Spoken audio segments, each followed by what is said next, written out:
Hello hello praise Lord sir. Sir ఇంతకుముందు లైన్లో ఉంటే నీకు కాల్ చేశాను. చెప్పండి, మీరు మాట్లాడుతున్నారు, నాది కలపలేదు కదా. నేను ఇప్పుడే కలుపుతాను. మీరు లైన్లో ఉన్నాడు, మళ్ళీ మీరు కట్ చేశారు ఒకసారి. అవును, మీరు అలా మాట్లాడుతున్నారు, కలపలేదు, సరేలే అని కట్ చేశాను. కట్ చేయకండి, ఆపండి.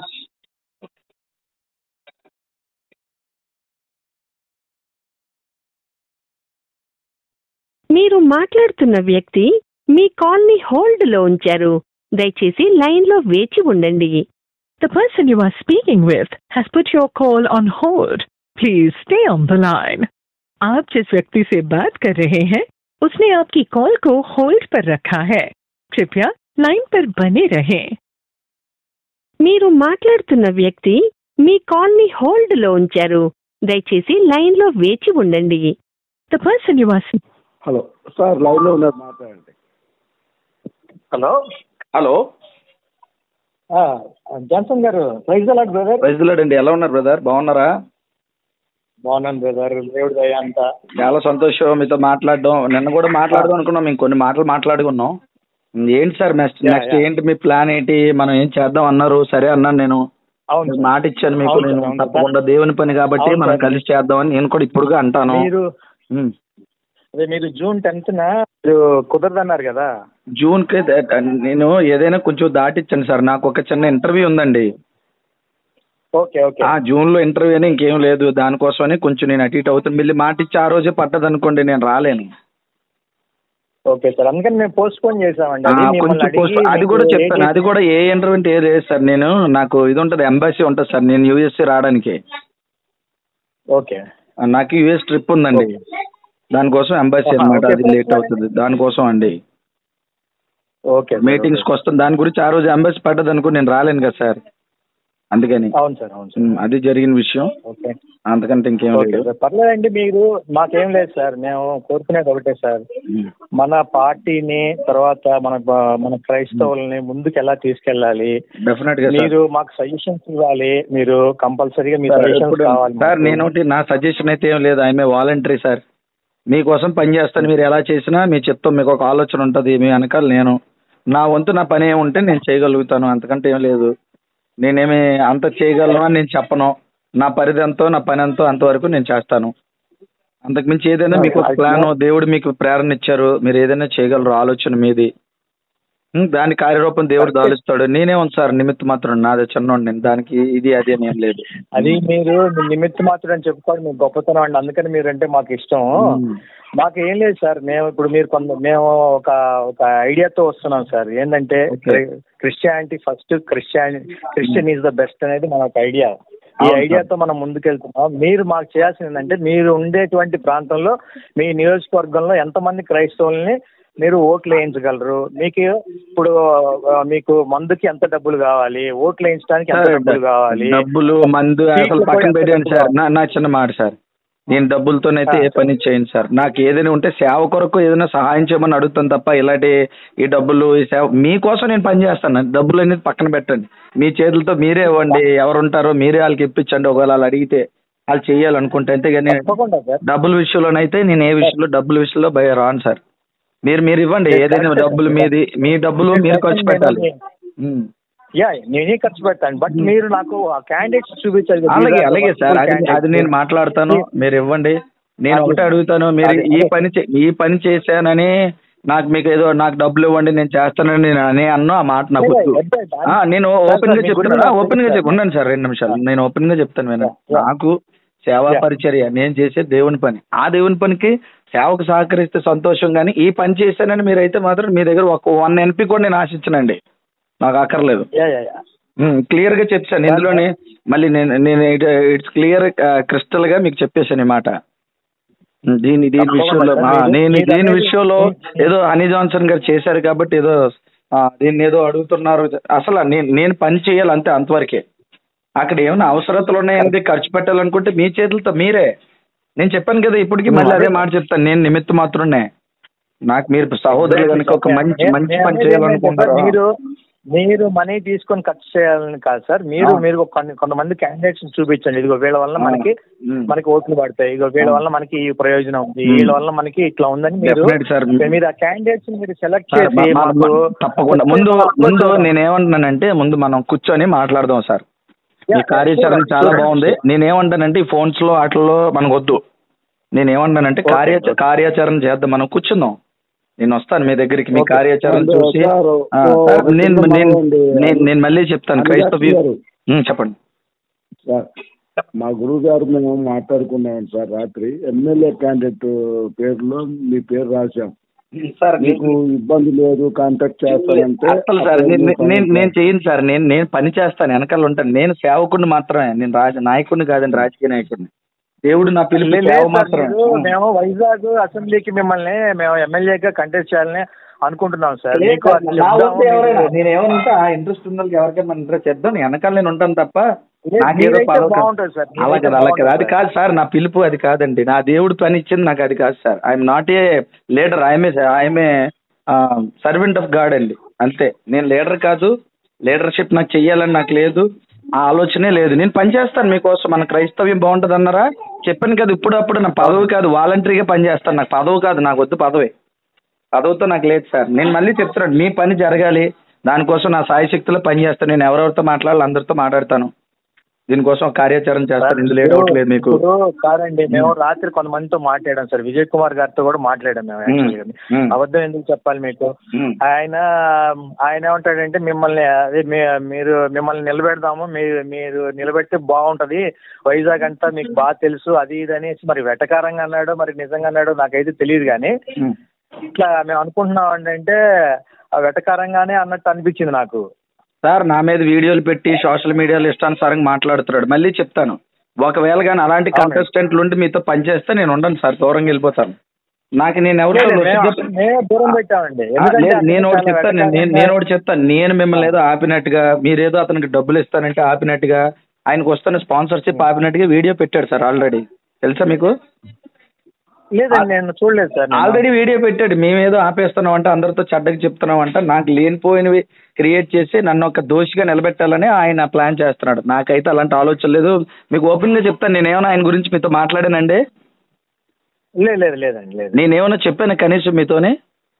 లేదు, అస్సలు చెప్పలేదు సార్. మీరు మా ఆయన ఇంకేం చెప్తున్నాడంటే, మీకు ఎవరితోనో నా ఫోనే తీసుకొని గర్ల్ ఫ్రెండ్ తో ఫోన్ చేశాడు, వాడు పరమ నీచుడు దుర్మార్గుడు అని చెప్తే నేను సార్ మనం క్రైస్తవులు అట్లా కొట్టుకోకూడదండి, అట్లాగా ఉంటే మనం కూర్చొని మాట్లాడుకొని సమస్యను పరిష్కరించుకోవాలని మీరు అట్లా మాట్లాడకూడదు, తప్పండి అంటే. మీకు తెలియదండి, వాడు పరమ దుర్మార్గుడు సార్. వాడు మణిపూర్లో కోట్ల రూపాయలు నొక్కేశాడు, ప్రతి పైసాకి లెక్క ఏంటో నేను మీ ముందే తేలుస్తాను, అది ఇది అన్నట్టు. అలాగే తప్పకుండా తెలిసిమనండి, వచ్చేస్తే చాలా సంతోషం. ఇప్పుడు ప్రవీణ్ పగడాల గారిది ఒక ఇష్యూ జరిగింది, అది కూడా నేను తప్పకుండా యాజ్ యువర్ విష్, ఏదొచ్చినా చాలా సంతోషం అండి. నాకు అదే కావాలా, నాకేం కావాలి చెప్పండి సార్. ఇంకేమన్నాడండి సార్ ఇంకేమన్నాడండి? పాపం సార్ ఎందుకు గొడవలు అవుతాయి సార్? నేను గొడవలు అంటలేదు. ఇప్పుడు నేనేమన్నాను, అందుకే నేను ఉండనంటాను. పని చేయాలని ఆలోచన నాకు ఉన్నప్పుడు, ఇప్పుడు ఇంతకీ మీకు ఎప్పుడైనా ఈ పని చేయడానికి నేనేమన్నా మీ దగ్గర నుంచి ఎక్స్పెక్ట్ ఎప్పుడు చేయలేదు, ఎప్పుడు చేయనండి. అవునండి. ఆయన ఏమడుగుంటాడు, మీకేం అడిగాడు చెప్పండి నాకు. అదే మీకు ఒక తోటి ఇల్లీగల్ ఎఫ్ఐఆర్ ఉంది, అలాంటి వాళ్ళు మన పార్టీకి ఎందుకండి, వాడి ఇంట్లో వాళ్ళు వాడికి ఓట్లేరు అనేసి అన్నాడు. ఏంటన్నారండి? వాడి ఇంట్లో వాళ్ళే వాడికి ఓట్లేరు, వాడు ఒక పనికిమాలినాడు, మణిపూర్ లో డబ్బులన్నీ దొబ్బేసేసాడు, ఒక్క పైసాకి కూడా వాడు లెక్క చెప్పలేదు. వాడు ఎవరు అజయ్ బాబు ఇద్దరు దొంగలు, తోడు దొంగలు ఇద్దరు, నా ఎక్విప్మెంట్ అవన్నీ వినియోగించుకుని నన్నే మోసం చేశాడు, వాడిని మీరు ఎట్లా కలుపుకుంటారని అని నా మీద ఫైర్ అవుతున్నాడు. అదే నేను చెప్తాను, ఎవడెవడు ఏడు దాన్ని బయటకు వచ్చిన తర్వాత మీరు ఫూల్ అయిపోతారు. ఆడితో ఉన్నారంటే మామూలు కాదు, అంతమందిలో ఫూల్ అయిపోతారు అనమాట. అంత ఇదైనవాడు. సర్లేండి, ఇప్పుడు ఇవన్నీ కాదులే కానీ సార్, నేను ఒకటి చెప్తాను, నేను ఎవరికైనా ఇది లేదు. నేను దేవుడికి నేను ఏదైనా చూడండి, నేను దేవుడి పని నేను దేవుడి పని చూసి దేవుడి పని బట్టి ముందుకెళ్తాను. సరే, మీరు కంటెస్టెడ్ చేయమంటే ఏం అడుగుంటాడు మీకు? నేను ఎక్స్పెక్ట్ చేయొచ్చా? ఏం అడుగుంటాడు మీకు? ఏం అడిగాడు సార్ మిమ్మల్ని? సార్ మీరు ఏం అడుగుంటాడు మీకు? అంటే మిమ్మల్ని మేమా ఇట్లా కాదు, ఆయన ఏం అడుగుంటాడు, ఆయన ఏం అడిగాడా అని అడుగుతున్నాను నేను మీకు. ఆయన ముందే చెప్తాను సార్, మేము ఏంటంటే ఒక్కొక్క నియోజకవర్గానికి 50 కోట్లు మేము కేటాయిస్తున్నాం సార్ యాక్చువల్గా. అవును. ఒక్కొక్క నియోజకవర్గం. ఆయన ఏమడిగాడు చెప్పండి సార్, నియోజకవర్గం పక్కన పెట్టండి, ఆయన ఏమన్నాడు చెప్పండి. ఆయన మందుకి 1 కోటి రూపాయలు కావాలి సార్, బిర్యానీ ఇవి పంచడానికి 1 కోటి రూపాయలు కావాలి, మిగతా 3 కోట్ల రూపాయలు మనకి ఎలక్షన్స్ ముందు రోజు మనం పంచడానికి కావాలి అని అన్నాడు. అంత 5 కోట్లు మొత్తం 5 కోట్లు సార్, మా 5 కోట్లు. కానీ మేము ముందే చెప్పాం సార్, అంటే ఈ 50 కోట్లు ఏంటంటే ఈ రాబోయే 4 సంవత్సరాల్లో జనాలందరినీ ఒక చోట చేర్చడానికి, మీటింగ్లు పెట్టడానికి, పాస్టర్లతోటి వీళ్ళందరితోటి, మన క్రైస్తవ పెద్దలతోటి, సమాజంలో ఉన్న వాళ్ళందరితోటి మీటింగ్లు పెట్టడానికి, వీటి కోసం మేము కేటాయించుకున్నాం. నేను మాట్లాడొచ్చా సార్? అసలు మందు కోసం డబ్బులు ఇవ్వడం ఎందుకు సార్? క్రైస్తవులకి మందు పోసి ఓటేయడం ఏంటి క్రైస్తవులకి? సార్ ఏం సార్ మీరు ఏం మాట్లాడుతున్నారండి అని జాన్సన్ గారు? డబ్బులు మందు బిర్యానీ లేకుండా ఎవడు ఓట్లు వేస్తాడండి? సరే నేను మాట్లాడతాను. క్రైస్తవులకైతే అలాగే ఆ విధంగా అయితే మనం వెళ్ళక్కర్లేదు సార్. మనమైతే మన స్ట్రాటజీలో మనం వెళ్ళాలి తప్ప అలాగే ఆడికి మందు పోయించి బిర్యానీ పెట్టి, మనం బిర్యానీ తిన్నాడంటే బాగుంది కానీ ఆడు తాగుడు పోయించి అని గెలిపించాలి, ఇది తప్పు కదండి. అదొద్దు మనకి. సార్ అంటే సార్ ఇదే అంటే ఆయన ఏమన్నాడంటే ప్రవీణ్ పగడాల గురించి మీకు తెలుసు లేదండి, పెద్ద తాగుబోతు. ఎవరన్నారు? నాకే చెప్తున్నాడు విజయ్ కుమార్. అభినయ్ దర్శన్ కూడా ఇదే మాట అన్నాడు. మీకు కావాలంటే ఒకసారి మరి మేము అభినయ్ దర్శన్ కలుపుతాను, మీరు మాట్లాడండి ఒకసారి కావాలంటే. పెద్ద తాగుబోతు వాళ్ళు మాకు తెలుసు, కాకపోతే మేము ఒక స్టాండ్ తీసుకున్నాం కాబట్టి మేము దానికోసం మాట్లాడుతున్నాం. కానీ వీళ్ళందరూ నవీన్, వడ్డే, బీబు వీళ్ళందరూ తాగుబోతులు వీళ్ళంతా అని వాళ్ళే చెప్తున్నారు సార్. అవునా? ఎవరు చెప్తున్నారు? విజయ్ కుమార్ అన్నాడా? ఓకే, అవునా? నాకు అబద్ధం చెప్పాల్సిన అవసరం లేదు కదా సార్ నాకు. ఓకే. ఎవరు తాగుబోతులు? ఎందుకు తాగుబోతులు అవుతారు? అలా కదండి, బిర్యానీకి వీటికి డబ్బులు పోవాల్సిన అవసరం ఏముంది సార్? క్రైస్తవుడు అంటే బిర్యానీకి డబ్బులకి అమ్మిపోయినాడు కాదు సార్. అంటే మీరు అండర్ ఎస్టిమేట్ గా ఆలోచించారా తప్పుగా, లేకపోతే కావాలని అంటున్నారా అన్నది నాకు అర్థం కాలేదు ఆ మాట. కాదు సార్ నేను ఇదే మాట అంటే మీరు అన్నట్టు సార్, మన క్రైస్తవులకి ఇట్లా మందుకి బిర్యానీకి మనం ఇవ్వటం ఏంటండి? మన దానికోసం ఓట్లు వేయడానికి రావాలి కానీ వాళ్ళందరూ వాళ్ళు స్వచ్ఛందంగా రావాలి అంటే ఏం సార్ మీరు ఏం మాట్లాడుతున్నారు? ఇప్పుడు వైసీపీలో అంతమంది మన వాళ్ళందరూ ఉన్నారు. లాస్ట్ టైం ఎలక్షన్స్ లో ఒక్కొక్కరికి ఎంత ఖర్చు పెట్టారనుకున్నారు? మన క్రైస్తవ పాస్టర్లకి, మన సంఘాలకి ఎంత డబ్బులు ఇచ్చారో తెలుసా మీకు అన్నాడు. నాకు తెలియదండి అన్నాను. నాకు తెలియదంటే ఒక్కొక్క సంఘానికి 10 లక్షలు ఇచ్చారండి, టోటల్ గా 25 లక్షలు ఖర్చు పెట్టారు, మీకు తెలుసా అన్నాడు. ఒక్క తూర్పుగోదావరి జిల్లాలోనే 25 లక్షలు ఒక్కొక్క సంఘానికి ఇచ్చారండి. మీరు ఇట్లాగా వచ్చి ఓట్లు వేయండి అని మందుకి బిర్యానీలకి డబ్బులు అయిపోతే, ఓట్లకి వేయడానికి డబ్బులు అయిపోతే ఆయన ఎవరు మన మాసేన రాజేష్ ఎందుకు ఓడిపోయాడు అనుకున్నారు మీరు? ఆయనకి టికెట్ కూడా ఎందుకు ఇవ్వలేదు అనుకుంటున్నారు? వాడు ఏం ఖర్చు పెట్టుకోలేడని తెలిసి ఆయనకి టికెట్ ఇవ్వలేదు, ఏం మాట్లాడుతున్నారా అంటున్నాడు విజయ్ కుమార్ సార్. సరే నేనైతే ఈ పని చేయనండి. ఇలాగైతే తాగుబోతులు మందులు ఇచ్చిన వాళ్ళు ఉండండి, నన్ను మాట్లాడి లెట్ మీ కంప్లీట్. నేను క్రైస్తవ్యం ఇలాగ ఉండదండి. అంత మాట వాళ్ళు అన్నారంటే అలాంటి వాళ్ళతో అసలు కలిసి పనిచేయండి. ఒకవేళ మీరన్నా మీతో కలిసి పనిచేయండి. నేను ఒకవేళ ఎవరు 1 మినిట్ సార్, నన్ను వినండి, మాట్లాడియండి. ఒకవేళ విజయ్ కుమారే కాదు ఎవరైనా సరే, ఆయన పేరు ఏం పేరు, ప్రవీణ్ పగడాల తాగుబోతానో, క్రైస్తవులు తాగుబోతానో, లేకపోతే వాళ్ళకి ఇవ్వన్నాయనో, వాళ్ళ మీద మాట్లాడు, ఇలాంటి కార్యక్రమాలు చేస్తే మాత్రం మీరైనా అలాని ఎవరి దగ్గరికి రాను నేను. అది కాదు మనకు కావాల్సింది. క్రిస్టియన్ ఉండండి. ఇప్పుడు మీరు ఏదో పార్టీ ఆడతారు, 50 కోట్ల అవన్నీ మీ దగ్గర ఉంచుకోండి, డబ్బులు మీ దగ్గర ఉంచుకోండి. డబ్బుల విషయం నాకు అనవసరం. క్రైస్తవ్యానికి మంచి చేస్తారంటే అందరికీ కలిసి ముందుకు వస్తాను. విన్నారండి? మీరు 50 కోట్లు 1,00,000 కోట్లు మీరు ఎంత ఖర్చు పెడతారో అది మీ సొమ్ము. అది మీ సరదా బట్టి, మీ సంతోషం బట్టి మీరు ఖర్చు పెట్టుకోండి, నేను వద్దన్న దానికి. కానీ క్రైస్తవ్యాన్ని డ్యామేజ్ చేసి ఇష్టానుసారంగా ఎవరు మాట్లాడినది మీరైనా ఆయనైనా ఎవరైనా ఊరుకోండి సార్. ఎందుకు మాట్లాడతారు అసలు? ప్రవీణ్ పగడాల గారు అలాగని ఎందుకు మాట్లాడేంత ధైర్యం ఎవడుకుంది అక్కడ? అదే సార్ నేనేమంటానంటే దాని గురించి అలా చెప్పడం తప్పు కదా. నేనేమంటానంటే చెప్పండి సార్, చెప్పండి. నేను అది ఆ విషయం ఎందుకు వచ్చిందంటే చర్చలోకి, మనం డబ్బులు ఇచ్చి మందుకి డబ్బులు ఇవ్వటం ఏంటండి విజయ్ కుమార్ గారు అంటే, మీరేమనుకుంటున్నారు? మన క్రైస్తవులు అందరూ ఏమన్నా ఇది అనుకుంటున్నారా? వాళ్ళందరూ తాగుడు అలవాటు ఉన్న వాళ్ళే. ఆ తాగుడు అలవాటు ఉన్న వాళ్ళకి మనం మందు బిర్యానీ ఓట్లు ఎవరన్నారు అలా అన్నారు సార్? ఆన్ రికార్డ్ నాకు ఏమి ఇవ్వగలరా? ఇప్పుడు అడుగుతానండి, ఫోన్ చేసి ఇప్పుడు అడుగుతాను. లేదు ఆన్ రికార్డ్ లో నేను ఏమంటానంటే ఉండండి సార్, అలా మాట్లాడారు అన్నారు. ఒకవేళ మిమ్మల్ని ఎప్పుడు తీసుకుని ఎదురుగా వచ్చాడు అప్పుడు అడుగుతాను. ఎదురుగా వస్తాడా? పిల్లండి, పిలిచినప్పుడు నేను అడుగుతాను అన్నమాట. ఒకవేళ మీటింగ్ పెడతానన్నారు కదా, పిల్లండి. ఇప్పుడు నేను ఏమంటానంటే మనల్ని కూడా పిల్లండి మీటింగ్ కి కూర్చొని నేను అడుగుతాను. ఒకవేళ 1 minute sir, 1 minute let me complete. నేనేమంటానంటే ఒకవేళ నీకేమైనా ఒకవేళ ఇదిగా ఉంటే నీకు ఏదైనా రుజువులు ఆధారాలు ఏవో ఎవరెవరి మీద మాట్లాడతావంటే ఇది నిజమా అబద్ధం అని మీ ఎదురుగా అడుగుతాను. తప్పే లేదు ఇందులో. పిల్లండి మనల్ని కూడా మీటింగ్ కి. ఇప్పుడు అందరూ కలిసి చేద్దాం అన్నప్పుడు తప్పలేదు కదా, పిల్లండి. పిల్లండి.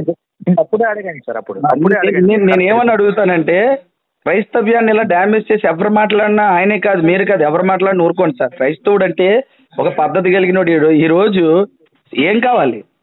క్రిస్టియానిటీ ఈ రోజు ఒక మంచి యోధుడిని కోల్పోయింది. క్రిస్టియానిటీలో యూనిటీ రావాలని అనుకుంటాం. దీన్ని కొంతమంది ఎన్కాష్ చేసుకుంటూ, కొంతమంది ఇట్లేస్ చేసుకుంటూ, కొంతమంది దాన్ని లబ్ధి పొందుతూ. ఇప్పుడు రాజకీయం అనేది దేనికి కావాలి? క్రైస్తవుల బాగు కోసమా, క్రైస్తవులు చెడగొట్టడం కోసమా? ఒకటి చెప్పండి నాకు. క్రైస్తవులు బాగు కోసమే కదా సార్ మనం. అవును సార్, చెప్పండి సార్. కాదు సార్, ఇప్పుడు మన క్రైస్తవుల్లోనే ఇప్పుడు మీరంటే ఆయనకి పడదు, ఆయన నాకు అదే లేదు సార్, అదే లేదు సార్, అదేం లేదు సార్. నాకేం పడ్డం లేదు. ఇప్పుడు కోపంలో ఆయన 2 మాటలు అనొచ్చు, నేను 2 మాటలు అనొచ్చు, అలాగే ఏం లేదు. ఈ రోజు వెళ్తే నేను ఏం చేస్తానంటే ఆయన మళ్ళీ పట్టుకొని మనోడు విజయ్ కుమార్ మావోడు మనోడు అని నేను చేర్చుకుంటాను సార్. కోపంలోని నన్ను అనొచ్చు, నన్ను ఆడనొచ్చు, వీళ్ళతో మాట్లాడాడు వాళ్ళతో మాట్లాడాడు. ఏం మాట్లాడతాం సార్? మేము సేవకులమే. దేని గురించి మాట్లాడుతాం? మేము మాట్లాడుతున్న అవసరం మాట్లాడినారు సార్. నాకు చాలా బాధ వేసింది. వాడు వ్యభిచారి, వాడితోటి మంచిదే సార్. ఇప్పుడు నేను అంటానండి అలాగే అన్నంత మాత్రం అయిపోతాను నేను. వాడి కోపం వచ్చి నేను అంటాను, నా మీద కోపం ఉండండి సార్, నా మీద కోపం వచ్చి ఉంటుంది, అది చెడ్డోడు అని అంటాడు. దీన్ని నేను లైటే తీసుకుంటాను. నేను కట్టగా నేను తీసుకోవట్లేదా? నేనేం వాడి మీద ఏదైనా కత్తి కట్టుకొని వెళ్ళిపోను అని అనేసినంత మాత్రం నేనేం వ్యతిరేక అవనే. అప్పటి బాధ ఏంటంటే నిజ నిజాలు తెలుసుకోకుండా ఉండండి సార్. నిజాలు తెలుసుకోకుండా నాతో ఏం మాట్లాడే నా గురించి వీడియో చెప్పండి. గురువు గారు వేరే వాళ్ళలాగా ముందు అంటే నాకు అన్నారని బాధ అనిపించింది సార్. నేను ఓపెన్ చెప్పేస్తున్నాను. ఎందుకన్నానంటే మాట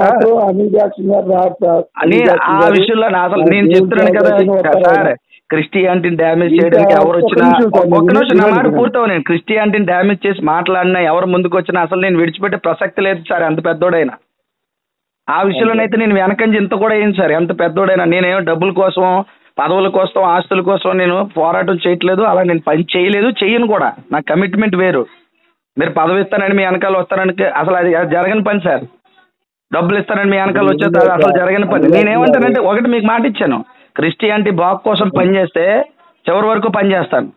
క్రిస్టియానిటీకి ఒక యూనిటీ రావాలని, క్రిస్టియానిటీ అభివృద్ధి పొందాలని, క్రిస్టియానిటీ బాగుండాలని పని చేశారనుకోండి, నేను రాత్రైనా పగలైనా కష్టపడతాను. అదే క్రిస్టియానిటీకి డ్యామేజ్ అయింది అనుకోండి, రాత్రైనా పగలని ఎవరిని వదలను నేను. అది నా కమిట్మెంట్ సార్. వినండి, మా గురువు గారు అంటే ఇంకే కారణం ఏంటంటే యేసు వారు కూడా సారాయి కాశారు కదండి పెళ్లికి వెళ్ళి. సారాయి పెళ్లికి కామను. యేసు వారు కూడా ఒక వచనం కూడా చెప్పారు, మనిషి కుమారుడు తాగుతూ తిరుగుతూ వచ్చిన కనుక ఏంటి తాగుతూ తింటూ రాలేదండి. సైలెంట్ గా అలా మీరు రాగండి అలాగా. మీకు బైబిల్ ఎవడు చెప్పాడు మీకు తాగుతూ తింటూ అంటే? నీళ్ళు తాగి వచ్చాడు, మందు తాగి రాలేదు. మీరు చాలా తప్పు తోవలో ఉన్నారనిపిస్తుంది నాకు. ఎందుకు మీరు తప్పు తోవలో ఉన్నారు, మీరు తప్పు పడుతున్నారు. ఏమండి ఆపండి, ఇంకా అయిపోయింది. ఇంకా మీ మర్యాద దాటిపోతుంది. అలా మాట్లాడకూడదు. నేను ఒప్పుకోను అసలు దీనికి. అలాగైతే మీతో ఏ దేంట్లో కూడా ఏకీభవించను. మందుకు డబ్బులు ఇస్తారా క్రైస్తవులకి? తప్పు వద్దు. ఇంకా మళ్ళీ మాట్లాడండి. ఇంకా మళ్ళీ మీకు ఇది ఫైనల్ చెప్తున్నాను. చూడండి, మాకు ఒకవేళ విజయ్ కుమార్ అలాగన్నాడు ఇలాగన్నాడు, చూడండి కోపంలో అంటే 100 నేను అనుకోవచ్చు, నన్ను అనొచ్చు, అది వేరే సంగతి. కానీ మధ్యలో మీరు వచ్చి ఇలాగన్నాడండి, ఇది అన్నాడండి, తర్వాత ఏంచి అది చేశాడండి, తర్వాత ఇంకేదో అంటున్నారా? మందు కోసం డబ్బులు అడిగాడు. మీరు ఏ క్రైస్తవుడు అలాగ అడగడు. అలాగ అడిగాడంటే తప్పు. నేనైతే నమ్మనది. కాబట్టి మీరు పిలిపించి నాకు కలపండి, లేకపోతే విజయ్ కుమార్ కలపండి. నేను కలుపుతున్నాను, విజయ్ కుమార్ కలుపుతాను. అలా ఉండండి. ఆయన చెప్పిన విషయం వీడియో చూపించారు గురువు గారికి, లేకపోతే ఎందుకంటారు సార్? ఇక ఆ మాట అనకూడదు సార్, నాకు నచ్చలేదు. ఎందుకంటే దగ్గరుండి చూసినండి నేను అసలు ఆ మాటే అనకూడదు. మీరు క్రైస్తవుల కోసం మందు తాగడు సార్. క్రైస్తవులు బిర్యానీకి మందుకు పని చేయమండి ఎవడంటే చెప్పాడు? చెప్పునోడు చెప్పుతో కూడా అలా ఎవడు సార్ అన్నాడు? కలపండి లైన్ సార్. ఒక నిమిషం ఆగండి సార్. మళ్ళీ కలపండి చెప్తాను.